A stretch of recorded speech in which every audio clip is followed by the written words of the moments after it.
Les risques psychosociaux sont entrés récemment dans la catégorie des risques professionnels, en tous les cas sous cette appellation. Ils ne font pas l'objet d'une nomenclature aussi précise que les risques physiques, mais ils touchent à la santé psychique et mentale. L'une des difficultés souvent évoquées pour les définir avec précision vient de ce que les fragilités, les dispositions des individus font qu'ils peuvent être plus ou moins affectés par tel ou tel type d'exposition aux risques psychosociaux. Et ça rend plus difficile d'établir ce qui proviendrait des caractéristiques psychologiques et psychiques des personnes ou des effets de l'environnement dans lesquels ils travaillent. Ce qui est sûr et qu'il faut connaître dès le départ, c'est que les sphères de la vie ne sont pas séparées. Ce qui veut dire que les conditions du travail et les ressentis de la vie au travail influencent aussi la vie personnelle, sociale et familiale, et réciproquement, les événements, les conditions de la vie personnelle, sociale et familiale influencent la vie au travail. Dans tous les cas de figure, cela ne dispense en rien de prévenir, de traiter les risques psychosociaux au travail. Il est important de rappeler que les sphères de la vie sont reliées entre elles, qu'elles forment une continuité pour une personne. Par exemple, les jeunes adultes, surtout pendant le temps de leur formation en entreprise, sont amenés à évoluer dans des sphères de vie différentes. Leur famille, le milieu de formation, le milieu professionnel et leur milieu social, amical avec d'autres jeunes adultes. Cette pluralité de sphères de la vie à elle seule peut être une source potentielle de risque. Ainsi, un stage, une séquence de salariat pour les apprentis, s'accompagne de changements de lieu de travail, de changements de lieu de vie, d'univers social. Ça les amène à être séparés de leur famille et de leurs amis. Souvent, ils sont isolés. Et il y a aussi ce qui peut être dû à la fatigue supplémentaire, due aux différents transports, aux différents déplacements, aux rencontres avec des normes sociales nouvelles, différentes, des mises en responsabilité de part et d'autre qui peuvent être stressantes et aboutir au moins à de la fatigue, du stress et un certain nombre de choses difficiles. Ça nous conduit tout ça à souligner que les risques psychosociaux concernent tous les salariés, y compris les plus jeunes.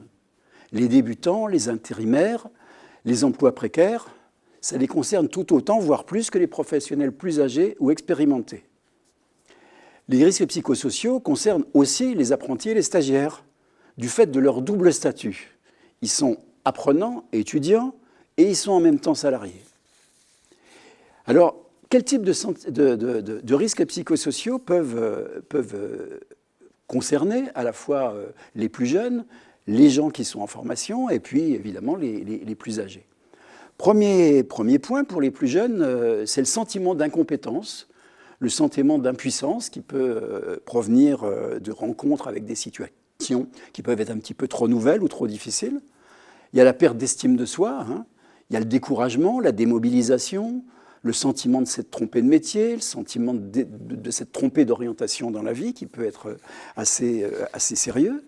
Il y a les risques qui touchent à ce qu'on pourrait appeler, alors c'est un terme un peu psychologique, mais quand même qui vaut ce qu'il vaut, qui est tout ce qui peut affecter le moi, c'est-à-dire une certaine cohérence entre ce qu'on est et ce qu'on est obligé de vivre, ce qu'on est, ce qu'on voudrait être, et puis ce qu'on est obligé d'être quand on travaille.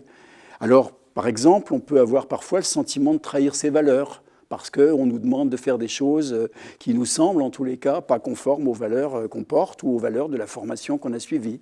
Il peut y avoir des effets, des fois, de forçage de personnalité. On est obligé de se comporter d'une certaine manière qui est vraiment à l'opposé de sa personnalité, et c'est très difficile de passer une partie de sa vie dans cette situation.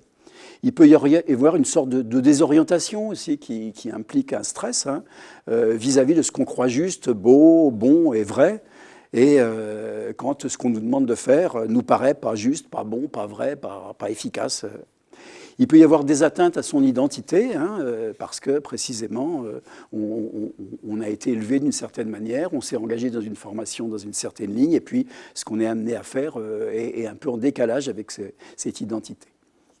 Voilà des choses qui peuvent toucher assez rapidement, et bien d'autres qui peuvent toucher assez rapidement de jeunes adultes en formation ou de jeunes adultes qui prennent des fonctions.